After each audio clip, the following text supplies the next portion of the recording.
Untuk apa kita tidur satu tempat tidur yang sama tapi dengan mimpi-mimpi yang beda? Lebih baik kita tidur di tempat tidur yang berbeda tapi dengan mimpi-mimpi yang sama. Tanya saya, pendeta, pernah ada di Alor? Iya, bercerita sedikitlah tentang Alor. Saya bilang ada banyak, tapi saya omong 3. 1, saya bilang begini. Kalau mau tahu tentang Alor. Alor itu orang pergi dengan curiga, tapi pulang dengan air mata. Pergi curiga, Bapak. Kita pikir ini suanggi mana, yang baik mana, yang tidak baik mana. Tapi pulang menangis, Bapak. Menangis. Itu orang terlalu baik. Nah. Tepuk tangan dulu. Itu pertama. Kedua, saya bilang kepada orang, hey, kalau kamu mau tahu dunia, cukup tahu Indonesia. Kami banyak sekali. Tapi kalau kamu mau tahu Indonesia, cukup ke Alor. Cukup ke Alor.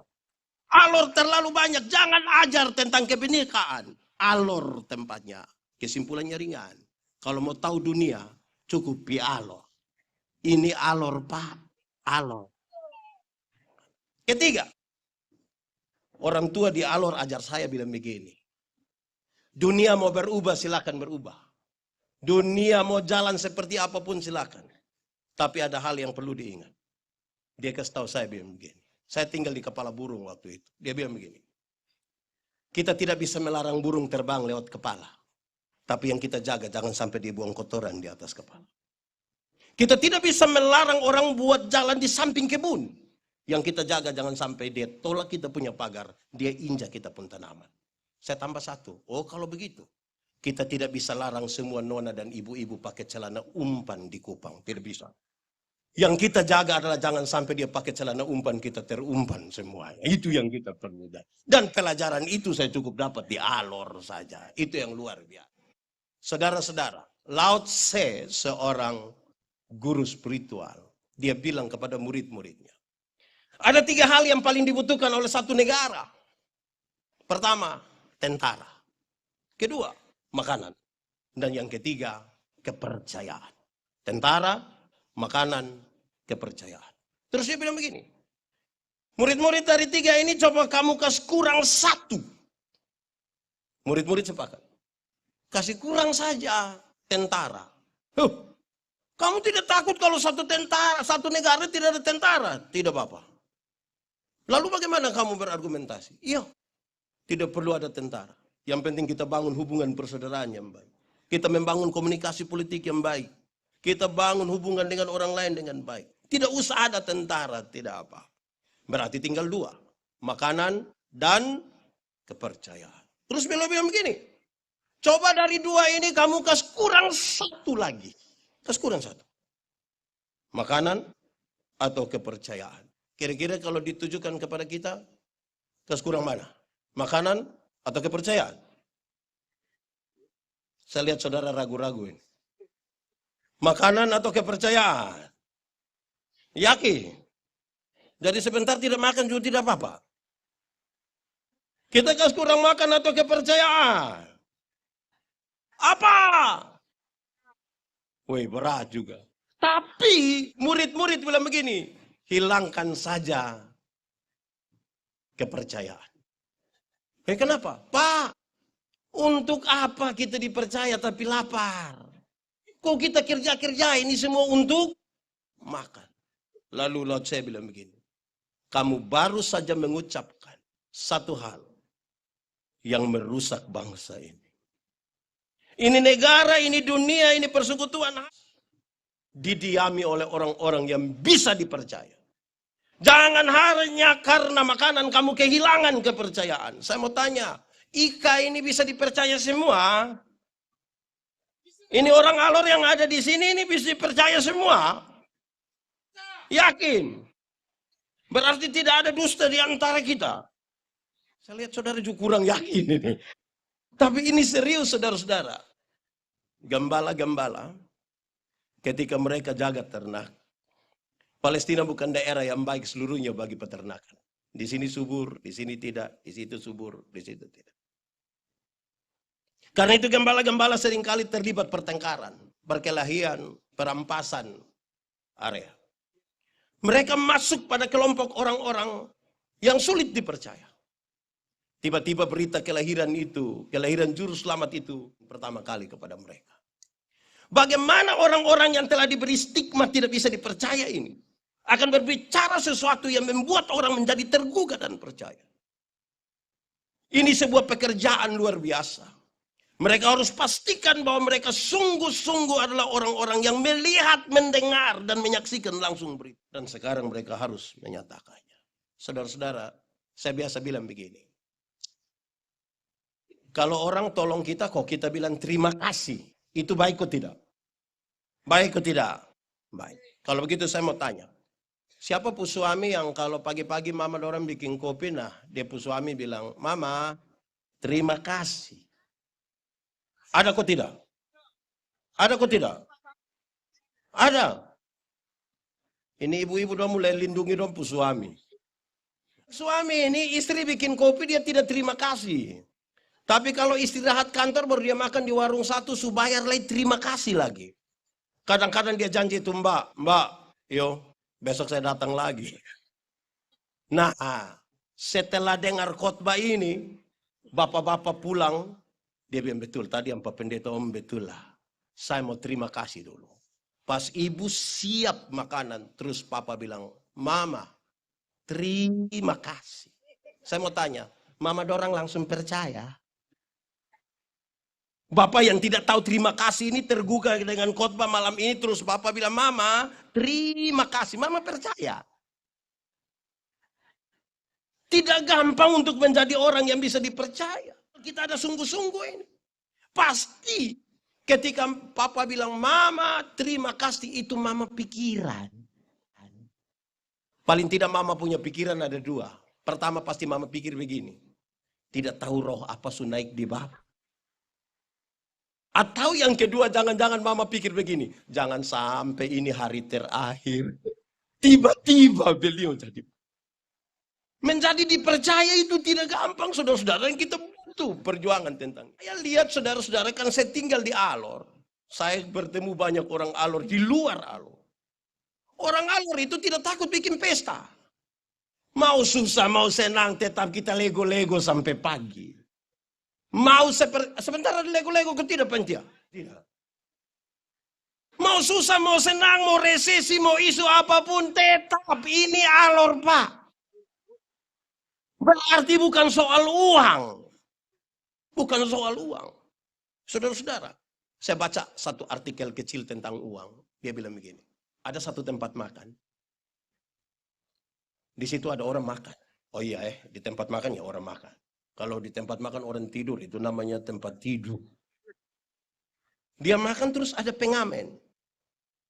Ini pengamen ini dia datang, menyanyi seadanya. Ku ingin saat ini engkau. Terus dia langsung kasih keluar dia pun gelas itu, kok goyang-goyang begini dong kasih uang. Berapa? 500. 1.000, 2.000. Receh. Di tempat makan yang lain, ada juga orang makan, ada juga pengamen. Tapi pengamen ini dia datang. Dia datang ke tiap-tiap meja terus dia begini. Saya bisa menyanyi? Iya. Kamu mau saya menyanyi lagu apa? Dong kasih tahu dan dia mulai main gitar dan dia mulai menyanyi. Setelah menyanyi dengan baik dia pastikan yang mendengar itu puas. Terus dia kasih keluar dia pun tempat uang. Dorang kasih uang. Berapa? 5.000. 10.000. 20.000. Di tempat makan yang ketiga. Ada orang makan. Ada juga pengamen. Tapi pengamen yang satu ini sedikit berbeda. Dia duduk di pojok. Tidak bermaksud mengganggu siapapun, dia bawa sebuah pengeras suara kecil, terus dia taruh di situ. Di sampingnya ada banner, dan di bawah banner itu ada kepingan-kepingan sedih. Di banner itu tertulis, 20% dari hasil penjualan kepingan-kepingan sedih ini akan dipakai untuk membantu ada kampung mana begitu. Habis makan ada yang tanya, berapa? 50.000. Ada yang ambil satu, ada yang ambil dua, ada yang berikan uang lebih di situ. Sama menyanyi di tempat makan, tapi ada yang dapat uang receh, ada yang dapat uang besar. Kenapa bisa begitu Pak Pendeta? Satu, yang di tempat makan pertama, yang menyanyi seadanya langsung kasih keluar uang, kasih keluar tempat uang, dia dapat uang. Tapi apa? Uang receh. Kenapa? Karena dia hanya memandang uang dengan mata. Semua ukuran dia uang. Persahabatan uang, pertemanan uang, kumpul keluarga uang. Dia mau datang di acara, dia takut kan, bilang nanti panitia bilang 100 ribu. Semua uang. Dia dapat uang. Tapi berapa? Receh. Pak Pendeta, saya pun teman satu dia begitu tapi kaya raya. Tidak. Dia miskin. Dia tahu cara mengumpulkan uang yang banyak. Tapi dia tidak tahu cara menikmatinya.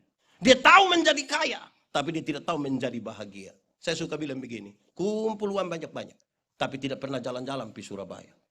Satu saat di Surabaya dia bilang, pendeta, yo, saya di Surabaya. Wah, enak pesir-pesir Bapak. Terus saya di rumah sakit Dr. Sutomo, Bapak.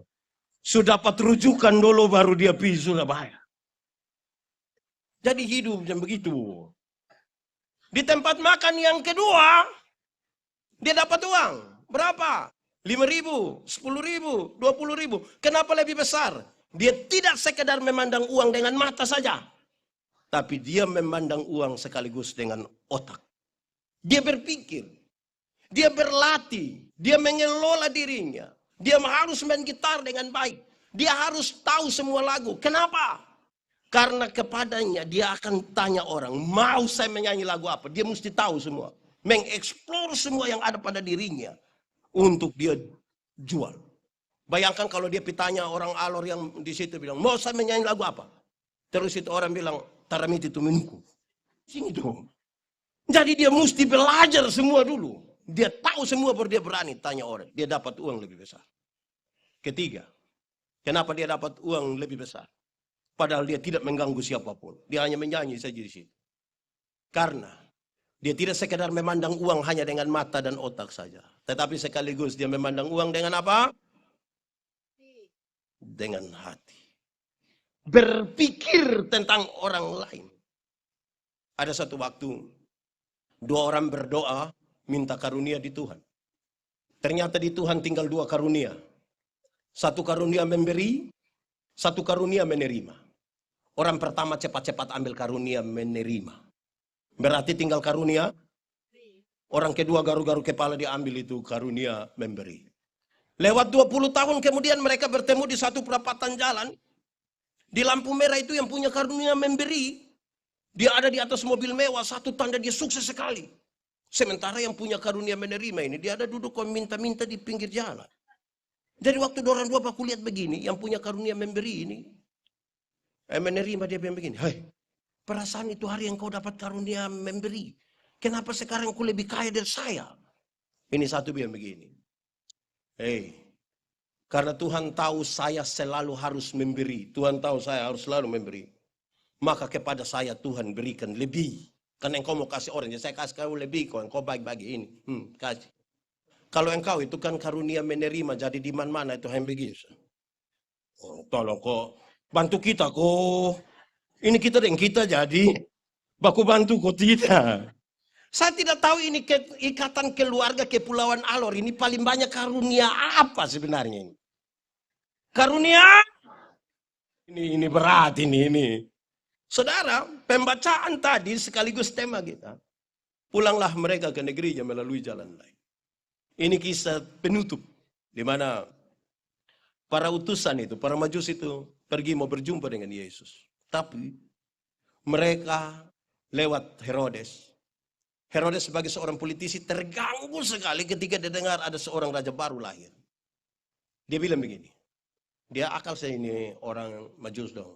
Dia bilang, kalau nanti kamu ketemu itu raja, nah, kasih tahu saya supaya saya pergi, nah, saya bisa ini sembah.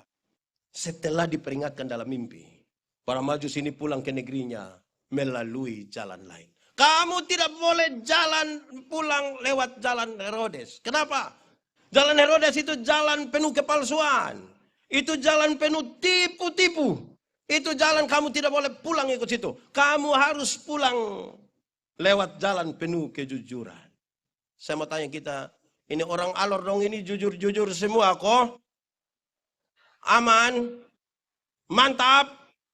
Ini senyum semua tulus? Saya mau kasih saudara bahwa tidak semua senyum tulus. Karena kadang-kadang kita datang ke Shalom, Shalom. Kita lewat baru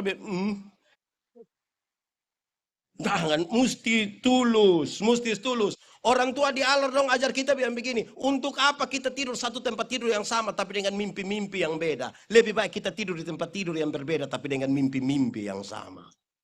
Enak itu kalimat Nah saya ulang. Saudara bikin status tandai saya.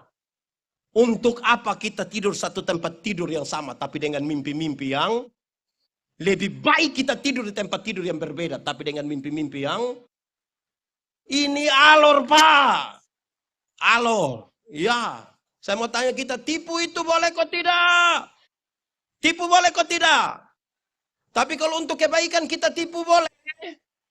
Supaya aja. Tipu itu tipu. Tidak ada tipu untuk kebaikan. Akan melahirkan tipu baru. Kalau kita tanya, Bapak, kenapa tidak pergi gereja? Karena perasaan dan pendeta tanya, dia bilang, Bapak saya sakit lah. Kita ketemu dia pu istri, kita bilang, Mama, bilang Bapak sakit. Terus Mama bilang, tidak. Kita ketemu dia, kita bilang Bapak, Mama bilang Bapak tidak sakit. Terus dia bilang, saya sakit, Mas, saya bilang kasih Mama. Satu tipu melahirkan tipu baru, Bapak.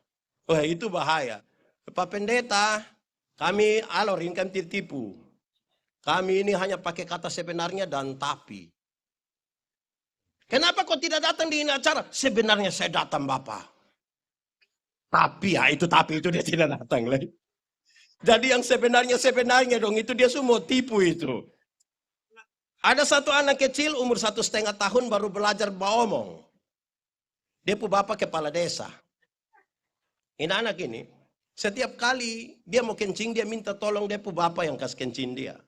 Tapi karena dia pu bapak rasain pejabat di kampung ini, jadi dia pu bapak ajar dia pu anak. Hei, Adi, kalau adik mau kencing, nah adik kasih tahu bilang adik mau menyanyi. Nah itu jurus berhasil. Setiap kali bab desa duduk dan staf dorang begini, anak mau kencing, dia datang dia bilang, Bapak, yuk, adik mau menyanyi. Dia pun bapak sengaja putar-putar begini, keluar kas kencing itu anak, selesai. Dia pun bapak mama dapat kesempatan pergi Jakarta. Titip ini anak di depo om dorang.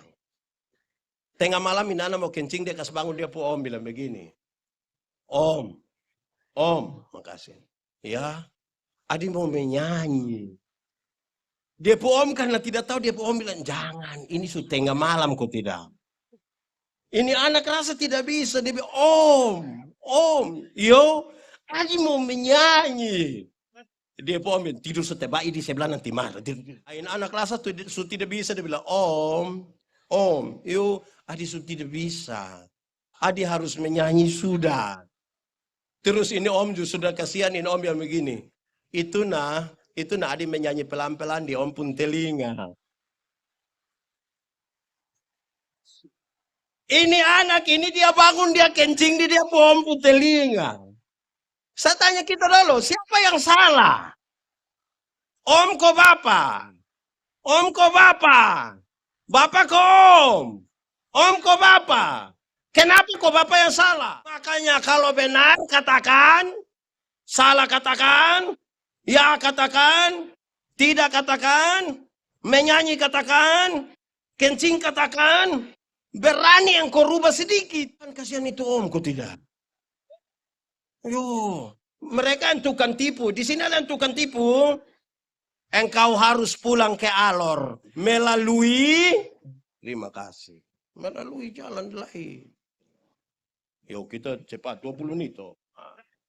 Ini 17. Saudara-saudara, ada satu pesan dari malaikat kepada gembala-gembala. Kasih tahu memang begini. Jangan takut. Dia bilang begitu. Jangan takut. Itu kalimat yang baik. Berita Injil itu berita pembebasan.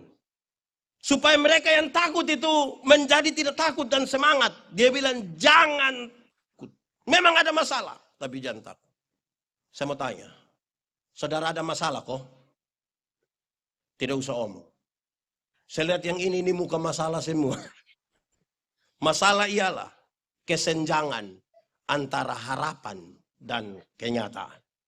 Harapan menikah umur 28, sekarang sudah 34. Masalah itu. Harapan menikah dan dia, ternyata dia nikah dan kita pun teman akrab. Masalah itu, tapi jangan takut. Jangan takut. Kasih Tuhan itu besar. Supaya saya biasa kalau berdoa kasih saya berdoa sambil nenek, kita berdoa yo. Mungkin saya doa habis nenek sudah mati. Tapi nenek mati masuk surga. Saya jelaskan sedikit terus Pak Pendeta, kita mau hidup sampai kapan? Tuhan nanti akan mati juga. Tuhan mau ambil sekarang kok, besok kok, tidak ada masalah. Tidak ada masalah. Oke, bahkan kematian pun dia berani. Supaya apa? Supaya kalau ada anak muda satu datang di saya, Pak Pendeta, saya rasa saya manusia paling berdosa di dunia sudah. Saya bilang, adik, tidak usah takut. Pak Pendeta juga orang berdosa. Tapi kasih Tuhan lebih besar dari kita pun kesalahan. Bayangkan kalau dia datang dia kasih Pak Pendeta. Saya rasa saya manusia paling berdosa di dunia. Saya lihat tuh muka ini muka berdosa ini saya sudah lihat ini. Engkau ini kalau tidak bertobat engkau pun kaki tangan lompat terbuang semua. Wah ini bahaya ini. Jangan juga bakas takut. Saya mau bilang ibu-ibu dulu. Ibu-ibu. Kalau kasih makan anak umur 2 tahun itu gampang kok susah. Susah. Dia pun mama lari, tiba-tiba dia pun mama, ini anak tidak bisa mengerti orang tua sedikit. Bagaimana anak umur 2 tahun ini mengerti dia pun mama yang 40 ini.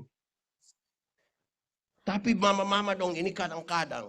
Ini anak kalau tidak mau makan, om baik-baik dan dia lah. Tapi adik makan. Biar adik sehat Ayo. Ini anak tidak mau makan. Punya mama bilang, makan itu om datang. Wah. Itu om juga datang. Wah. Akhirnya ini anak besar dalam ketakutan. Anak kalau tidak tidur malam, tidak mau tidur malam itu kasih tahu dia baik-baik. Adik tidur kok besok pagi adik bangun seduh. Adik bangun segar. Iya toh, adik tidur. Adik belum tidur, nah papa mama tidur duluan. Kasih tahu dia baik-baik. Ini anak tidak mau tidur, dia pun mama dan dia pun bapak sepakat kasih mati lampu.